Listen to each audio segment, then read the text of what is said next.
أعوذ بالله من الشيطان الرجيم.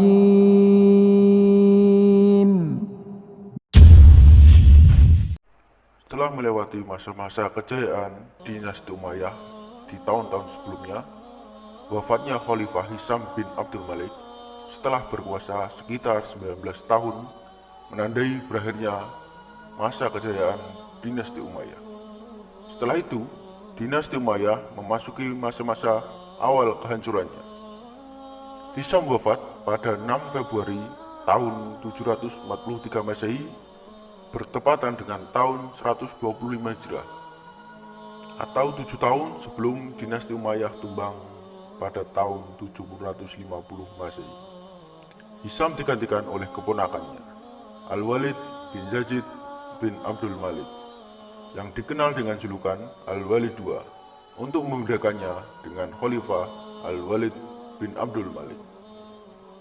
Saat Yazid bin Abdul Malik berkuasa, dia memutuskan bahwa yang akan menggantikannya adalah Hisam bin Abdul Malik, dan kemudian anaknya sendiri yaitu Al-Walid bin Yazid. Sebenarnya Yazid ingin saat itu langsung anaknya yang akan menggantikannya. Akan tetapi Al-Walid masih berusia 11 tahun pada saat wasiat suksesi diberikan. Dan ketika Yazid meninggal, Al-Walid saat itu berusia 15 tahun. Hisam berkuasa sekitar 19 tahun, sehingga Al-Walid harus menunggu waktu yang cukup lama sebelum akhirnya dia menjadi khilafah dengan sebutan Amirul Mukminin. Al-Walid II, sang Amirul Mukminin ini, sayangnya merupakan sosok dengan pribadi yang tercela. Seperti khalifah-khalifah dinasti Umayyah sebelumnya yang keluar dari nilai-nilai ajaran Islam. Akan tetapi, apa yang dilakukan Al-Walid II ini melampaui itu semua. Hisam sebenarnya menolak kehendak penggeseran Al-Walid II dari jalur suksesi dan digantikan oleh anak kandungnya sendiri, yaitu Masalamah bin Hisham. Namun, Al-Walid II menolaknya, dan semua pihak sudah terlanjur membaiat Hisam dan Al-Walid II sebagai satu paket atas dasar wasiat Khalifah Yazid. Disinilah persoalan suksesi dinasti Umayyah untuk mencegah pertarungan internal antar keluarga. Khalifah sebelumnya memberi wasiat satu paket dengan dua nama sekaligus yang berurutan akan menjadi khilafah. Namun, kelemahan cara ini adalah nama yang kedua belum diketahui bagaimana perangainya, apakah cakep atau tidak, apakah akan berubah menjadi buruk atau tidak. Kalaupun sudah menjadi buruk, tidak ada mekanisme untuk membatalkan baiat satu paket. Untuk membatalkannya, harus membatalkan nama yang pertama juga. Dan setelah Hisam wafat, sosok tercela seperti Al-Walid II yang melanjutkan tampuk kepemimpinannya. Seperti yang Imam Suyuti katakan, Al-Walid II adalah seorang yang fasik, peminum khamar, dan banyak melanggar aturan syariat. Bahkan, masih menurut Imam Suyuti, Al-Walid II naik haji ke Mekah dengan tujuan hendak minum khamar di depan Ka'bah. Dia juga menikahi istri-istri ayahnya, suatu yang haram dalam Islam. Imam Suyuti meriwayatkan dari Abu Zahabi bahwa Al-Walid II juga melakukan liwat atau lebih dikenal gay, karena ada yang sampai hati mengatakan dia seseorang zindik. Apa yang disampaikan Imam Suyuti dalam kitabnya Tarikh Al-Khulafah senada dengan seirama dengan penuturan Imam Tobroni dalam kitab tarikhnya sebagai berikut. Al-Walid II membawa anjing dalam kardus saat naik haji, dan juga membawa khamar.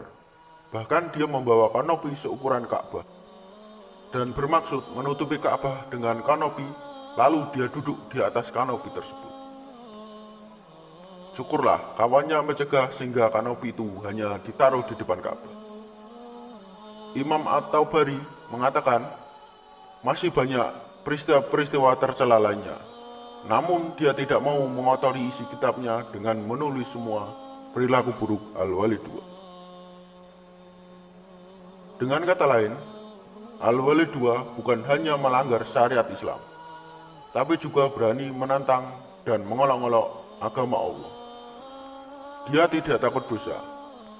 Al-Walid II memaksa orang-orang untuk membaiat kedua anaknya yang belum cukup umur, Al-Hakam dan Utsman, sebagai satu paket menggantikannya kelak. Bagi siapa saja yang menolak berbaiat akan menemui nasib yang mengerikan. Begitu tercelanya dia sampai orang-orang menjulukinya sebagai Fir'aun umat muslim. Julukan tersebut berasal dari sebuah riwayat yang diklaim berasal dari hadis Nabi, yang artinya sebagai berikut. Telah menceritakan kepada kawan-kawan Abu Hurairah, telah pula menceritakan kepada kawan-kawan Abu Ayas. Dia berkata, telah menceritakan kepadaku Al-Auza'i dan yang lainnya dari Az-Zuhri, dari Sa'id bin Al-Musayyib, dari Umar bin Khattab. Dia berkata, telah lahir seorang dari saudara laki-lakimu Salamah, istri Nabi Sallallahu Alaihi Wasallam. Kemudian dia diberi nama Al-Walid. Maka Nabi bersabda, kalian memberi nama dengan nama Fir'aun kalian. Sungguh akan ada pada umat seorang laki-laki yang diberi nama Al-Walid. Sungguh dia lebih buruk bagi umat Islam ketimbang Fir'aun kepada kaum.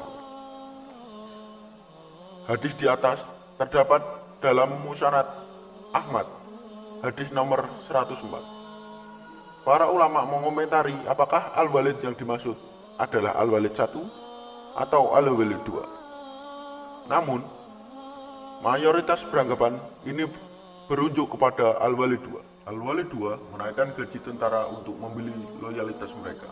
Namun, pemberontakan tetap terjadi juga. Pemberontakan dipimpin oleh sepupunya dari jalur Al-Walid 1, yaitu Yazid bin Al-Walid bin Abdul Malik. Imam Tobari menceritakan panjang tentang peperangan yang terjadi hingga berujung pada terbunuhnya Al-Walid II, yang berkuasa hanya sekitar 14 atau 15 bulan saja. Sejarawan ada yang berkata dia wafat pada usia 42 tahun, ada lagi yang berkata 38 tahun. Kepala Al-Walid II dipenggal oleh pasukan Yazid, yang kemudian mengambil alih posisi khalifah. Setelah dipenggal, atas perintah Yazid, kepala Al-Walid II ditusuk di ujung tombak dan diedarkan ke jalan raya dan pasar di Damaskus. Bahkan sengaja dibawa ke bekas rumah ayahnya. Tindakan ini memicu kegeraman keluarga Al-Walid II. Dinasti Umayyah terpecah belah akibat pertikaian internal mereka sendiri yang dipicu oleh kelakuan buruk Al-Walid II. Setelah jatuhnya kekuasaan Al-Walid II, Khalifah Bani Umayyah kemudian dilanjutkan oleh Yazid bin Al-Walid yang akan berusaha memperbaiki pemerintahan yang telah rusak setelah dipimpin Al-Walid II.